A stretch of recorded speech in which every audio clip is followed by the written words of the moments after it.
എന്താ ടിൻഡു നീ കണ്ണട വെച്ചിരിക്കുന്നത്? വിശന്നിട്ട് കണ്ണ് കാണാൻ വയ്യ. ആ പിന്നെ അച്ഛാ, നാളെ ചെറിയൊരു പാരന്റ്സ് മീറ്റിംഗ് ഉണ്ട്. അച്ഛൻ ഒന്ന് വരണം. ചെറിയൊരു പാരന്റ്സ് മീറ്റിംഗോ? അതെന്താടാ പാരന്റ്സ് മീറ്റിംഗ് ഇത്രയങ്ങ് ചെറുതായി പോയത്? അതു പിന്നെ ടീച്ചറും ഞാനും അച്ഛനും മാത്രം മതിയെന്ന് പറഞ്ഞു. ഓഹോ, അപ്പൊ വീണ്ടും നിന്നെ പുറത്താക്കിയല്ലേ? ഹോ, ഇവൻ എന്നാ കർത്താവേ ഒന്ന് നേരെയാവുക.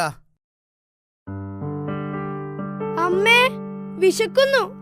കഴിക്കാൻ എന്തെങ്കിലും താ. മോനിരുന്നോ, അമ്മ ഇപ്പൊ ചോറ് വിളമ്പാം. മോനെ, ഉപ്പേരി ഇടട്ടെ? ഇട്ടോ ഇട്ടോ. ചമ്മന്തി ഇടട്ടെ? ഇട്ടമ്മേ. ഇതൊക്കെ ഇപ്പൊ എത്ര ചോദിക്കാനുണ്ടോ? ടിൻറ്റുമോൻ വല്ലാതെ വീർക്കുന്നുണ്ടല്ലോ. മോനെ, ഫാൻ ഇടട്ടെ? ഇട്ടോ ഇട്ടോ. ഈ പ്ലേറ്റിന്റെ തുഞ്ചത്തിട്ടോ.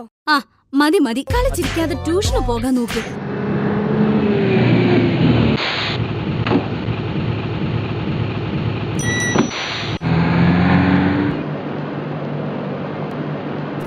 മോൻ കുട്ടിയല്ലേ, എനിക്ക് വയസ്സായി, എന്നെ ഒന്ന് സഹായിക്കണം. ഓ അതിനെന്താ, ആ അടിയാൻ പിടിക്കാം. അയ്യോ, എന്താ ടിൻറ്റുമോൻ ഇത്ര ലേറ്റ് ആയത്? ഞാനൊരു പ്രായമുള്ള ആളെ വഴിയിൽ വെച്ച് സഹായിച്ചതാ ടീച്ചർ, അതുകൊണ്ടാ ലേറ്റ് ആയത്. മിടുക്കൻ. കണ്ടില്ലേ, എല്ലാരും ഇങ്ങനെയാവണം. ആ കേറിക്കോ. നമുക്ക് മുട്ട തരുന്ന ഒരു ജീവിയുടെ പേര് പറയൂ. കോഴി.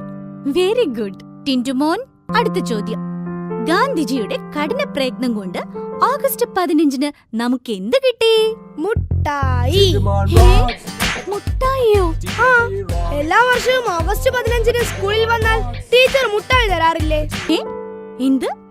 ഒരു വസ്തു പഠിക്കാണ്ട് കൈ നീട്ട്.